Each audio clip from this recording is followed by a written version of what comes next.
We are so happy to have Millionaire Matchmaker and author of Become Your Own Matchmaker, Patti Stanger, with us today. Patti, welcome to the show. Thanks for being here. Thanks for having me.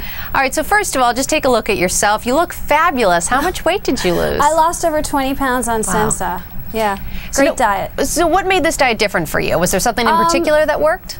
Most diets don't work for me. I'm always on the go-go, and when we were shooting Millionaire Matchmaker in Manhattan, I had no time to exercise because we work like 10 to 14 hours a day. So Sensa really appealed to me because it's odorless, you can't taste it, and you can sprinkle it on any food and lose the weight. And that was the best part about it. You became a spokesperson for it because it worked so well for you, I take it. Yeah, I actually used the product first before I became a spokesperson, and I lost the weight first.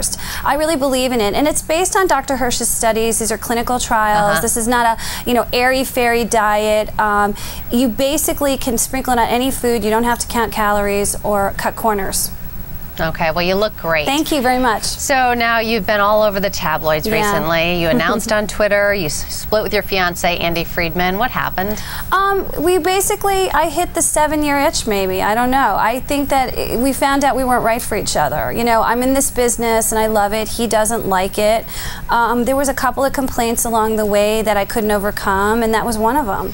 Well, now I read that kids might have had something to do with it. Is that true? Well, originally he wanted to have children, and he changed his mind like about 3-4 years in, which is the negotiables I talk about in the book, but people can change their minds.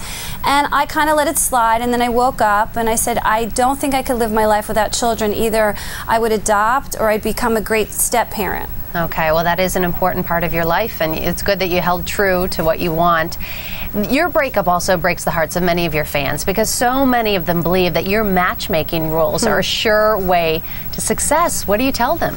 Well, sometimes you have to be in the single trenches to understand what it's like dating today. It's completely different since our mom's generation. And at the same time, I still match and I still get invited to the weddings. That just doesn't mean, you know, I found my match. I'm going to need to get out there and start dating too.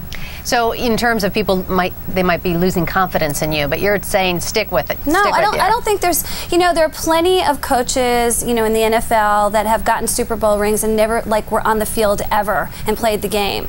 I just know how to do this. I've been engaged, I've had relationships. Just because I'm not married doesn't mean I'm not successful at it. Exactly. Okay, now, of course, we all know and love you from Bravo's Millionaire Matchmaker that you've been talking about, and everyone's dying for some tips on how to land your perfect mate. So, well, I mean, the first thing you have to do is go into dating detox, which is in Become Your Own Matchmaker, and kind of clarify what you want and find the things that make you happy without a man, believe it or not, because that's the great substance you're going to bring to the relationship. Most of the times I get clients that say, you know, they find these women and they're kind of Klingons and they don't give them their space. When he's down doing his thing, you should be doing your thing. Okay, and learn to feel better about yourself, too. Yes, it's all about confidence and feeling good. That's what everything is about in the book.